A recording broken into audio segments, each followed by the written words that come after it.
എനിക്കൊരു യുവ നേതാവിൽ നിന്ന് മോശമായിട്ടുള്ള ചില അനുഭവങ്ങളുണ്ടായിട്ടുണ്ട്. അതായത് അശ്ലീല സന്ദേശങ്ങൾ അയക്കുക, അങ്ങനെയൊക്കെയുള്ള ചില ബുദ്ധിമുട്ടുകൾ ഉണ്ടായിട്ടുണ്ട്.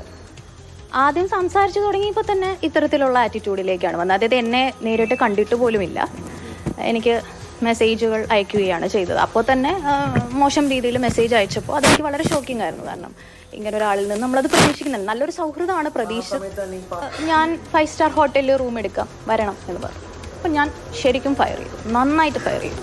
ആ സമയത്ത് എന്നെ പറഞ്ഞില്ല, നമ്മൾ ആദ്യം ഫയർ ചെയ്തായിരുന്നു. അതിനുശേഷം ഞാൻ ഉപദേശിച്ചായിരുന്നു, ഇങ്ങനെ ആകരുത്, കാരണം നിങ്ങളൊരു യുവ നേതാവാണ്, വളർന്നു വരുന്ന ഒരു മിടുക്കനായ ഒരു വ്യക്തിയാണ്, അപ്പോൾ നിങ്ങൾ സമൂഹത്തിന് മാതൃകയാവേണ്ട ഒരാളാണ് എന്നെല്ലാം ഞാൻ ഉപദേശിച്ചിരുന്നു.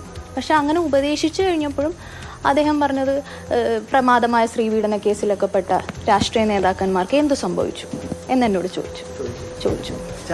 അല്ല, അത് പേര് പറയാത്തതിൻ്റെ കാരണം ആ വ്യക്തി ഉൾപ്പെട്ടിരിക്കുന്ന പ്രസ്ഥാനത്തിൽ പലരുമായിട്ടും എനിക്ക് വളരെ അടുത്ത സ്നേഹബന്ധവും സൗഹൃദവും ഉണ്ട്. അപ്പോൾ ആരെയും ഇത് ചെയ്യാൻ ഞാൻ ഉദ്ദേശിക്കുന്നില്ല. പക്ഷെ തീർച്ചയായിട്ടും ഇത്തരത്തിലുള്ള ദുരനുഭവങ്ങൾ ഇനിയും ഉണ്ടാവുകയാണെങ്കിൽ അത് അപ്പോൾ നമ്മൾ ആലോചിക്കും. എല്ലായിടത്തും സജീവമായിട്ട് നിൽക്കുന്ന ആൾ തന്നെയാണ്. ചാനൽ ചർച്ചയിലാണെങ്കിലും ഇതിലാണെങ്കിലും സമരമുഖങ്ങളിലാണെങ്കിലും എല്ലായിടത്തും സജീവമായിട്ട് നിൽക്കുന്ന ഒരു നേതാവ്. എക്സ്പോസ് ചെയ്യപ്പെടണം എന്നുള്ളത് കൊണ്ട് തന്നെയാണ് ഞാൻ ഇത്രയുമെങ്കിലും ഒക്കെ പറയാൻ തയ്യാറായത്. എക്സ്പോസ് ചെയ്യപ്പെടണം.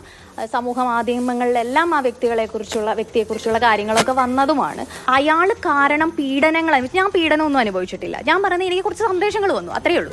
അയാൾ കാരണം പീഡനം അനുഭവിച്ച പെൺകുട്ടികൾ ധൈര്യത്തോടെ മുന്നോട്ട് വന്ന് പറയണം. ഇങ്ങനെ ഒരു നേതൃത്വത്തിൽ ഇരിക്കുന്ന വ്യക്തി ഒരുപാട് പേർക്ക് ഇങ്ങനെ ശല്യമായി മാറുന്നു, എന്നിട്ട് ആ വ്യക്തിനെ പല സ്ഥാനങ്ങളിൽ എത്തിക്കുന്നു എന്നൊക്കെ പറയുന്നത് വലിയൊരു സംരക്ഷണ സംവിധാനം തന്നെ ഈ വ്യക്തിക്കുണ്ട്. ഞാൻ ഈ വ്യക്തിയോട് പറഞ്ഞായിരുന്നു, ഞാനിത് പറയും, ഞാനിത് പറഞ്ഞു കൊടുക്കും, ഞാനിത് കംപ്ലൈൻറ്റ് ചെയ്യും എന്നൊക്കെ പറയുമ്പോൾ എന്നോട് പോയി പറയ് ഇങ്ങനെയാണ്.